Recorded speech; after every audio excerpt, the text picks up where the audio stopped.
Hello viewers, আসসালামু আলাইকুম। কি অবস্থা সবার কেমন আছেন? তো প্রথমেই শেয়ার করছি ইফতার মা আর মেয়ে, যেহেতু বাসায় আমি আর মা ইফতার করি দুইজনে। তা মানে ফার্স্ট রোজায় যতটুকু পেরেছি আর কি, সিম্পলভাবেই যা যা দরকার ছিল, যেহেতু ইফতারের পর অনেক কিছু খাওয়া যায় না, তো সেই জন্য এখানে যা যা আয়োজন করার ছিল মোটামুটি, তো সেগুলোই করেছি।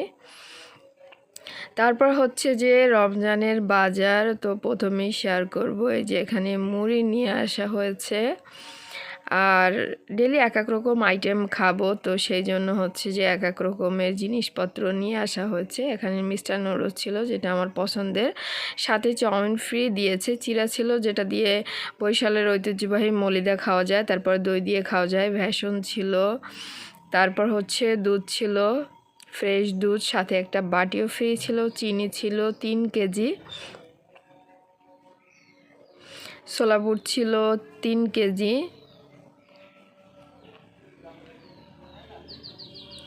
তারপরে আদা ছিল, আদা অনেক কয়বার আনা হয়েছে, বেকিং পাউডার ছিল, তারপর পেঁয়াজ ছিল, মানে রমজান উপলক্ষে পেঁয়াজ আনা হয়েছে ব্লেন্ডার করে রাখার জন্য, সংরক্ষণ করে আর কি, ফ্রিজে রাখার জন্য ব্লেন্ডার করে, যাতে করে ছোলা বুট ভাজতে সহজ হয়। তারপর তেল ছিল, মানে ভাজা পোড়া করার জন্য আলাদাভাবে তেল নিয়ে আসা হয়েছে, ভিম লিকুইড ছিল, তারপর হচ্ছে যে আমের জুস ছিল।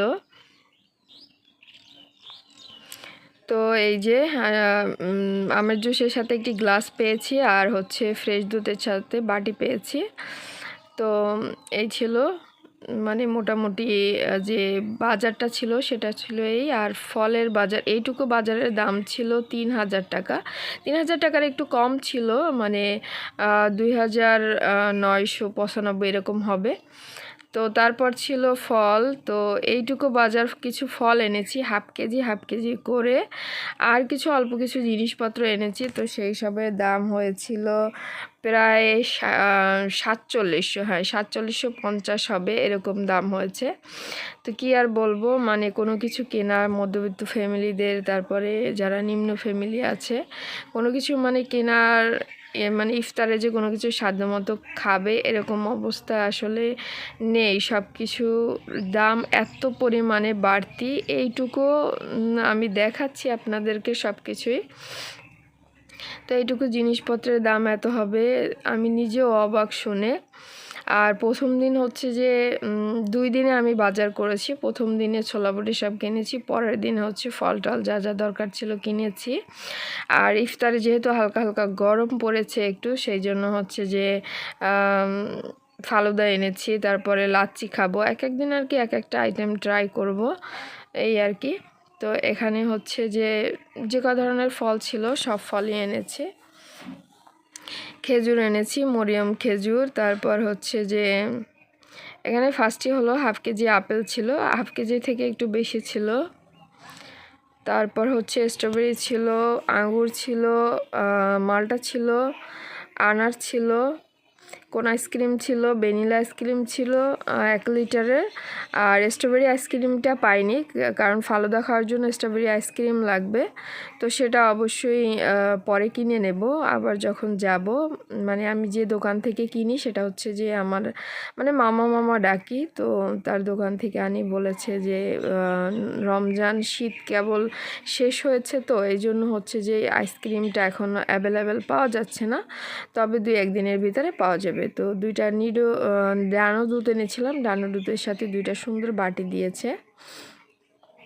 আর এখানে স্ট্রবেরি কেজি ছিল এখানে আমাদের এখানে 1000 টাকা, তবে স্ট্রবেরিগুলো সেরকম একটা ভালো ছিল না, টক ছিল। আর এটা হচ্ছে আমি রোজার আগের দিন বিকালে বাজার করেছি, রমজানের মানে 17 তারিখ বিকেলে, আর সেই জন্য আসলে 6 পিসের মতো স্ট্রবেরি এনেছি। তো এখানে ছিল আঙ্গুর, সবুজটা এনেছি, আমার কাছে সবুজটা ভালো লাগে, লাল আঙ্গুরের ভিতরে বিচি থাকে, যার কারণে আমার কাছে ভালো লাগে না। তো সবুজটাও এনেছি হাফ কেজি। আর হচ্ছে যে এখানে দেখতে পাচ্ছেন মরিয়ম খেজুর এনেছি, এখানে হাফ কেজি ছিল 1200 টাকা কেজি, হাফ কেজির এনেছি। তারপর প্যাকেট খেজুর এনেছি, টিস্যু এনেছি, 2টা ভ্যানিলা ফ্লেভারের ফালুদা মিক্স এনেছি, আর হচ্ছে যে ডানো দুধ 2টা, কোন আইসক্রিম 2টা, কিটক্যাট 1টা, ভিনেগার ছিল। আর যেহেতু আমরা সংখ্যায় মাত্র 2 জন, তো এর বেশি আর আমাদের দরকার হবে না।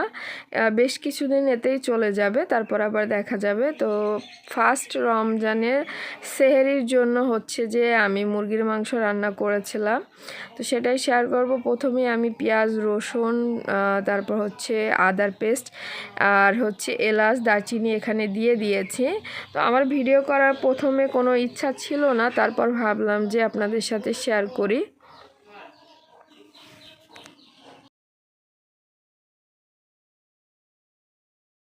তো এখানে আমি হচ্ছে ঝালের গুঁড়া 3 চামচ আর হলুদের গুঁড়া 1.5 চামচ, পরিমাণ মতো লবণ সব কিছু দিয়ে কষিয়ে নেব। তার সাথে হচ্ছে যে কিছুটা ফ্লেভার বাড়ানোর জন্য কিছুটা পরিমাণ কাঁচা ঝাল অ্যাড করে দিব। তো এটাকে আমি ভালো করে কষিয়ে নেব। তেজপাতা দিয়ে দিয়েছি 3টা ছিঁড়ে। আর এইখানে অনেকটা পরিমাণ পানি দিয়ে দিয়েছি। পানিটা যখন তেলটা যখন উপরে চলে আসবে তখন বুঝতে হবে যে কষানো হয়ে গিয়েছে। তো আমার কষানো হয়ে গিয়েছে। এরপর চিকেনগুলোকে আমি আগে থেকেই ভালো করে ধুয়ে রেখেছিলাম খুব সুন্দর করে। আমার যদি চিকেনটা না ধুই তাহলে আসলে কীরকম জানি একটা লাগে। তো এখানে দেখতেই পাচ্ছেন চিকেনটাকে ভালো করে কষিয়ে নিচ্ছি। কষানোর পরে এটা থেকেই কিন্তু অনেকটা পানি বের হবে। আর আমাদের এখানে আশেপাশে সব জায়গাতেই মানে কোরআন তিলাওয়াত পড়ছে এখন। তো রান্নার পরে এই অবস্থা। আশা করি সবার কাছে আজকের ভিডিও ভালো লাগবে।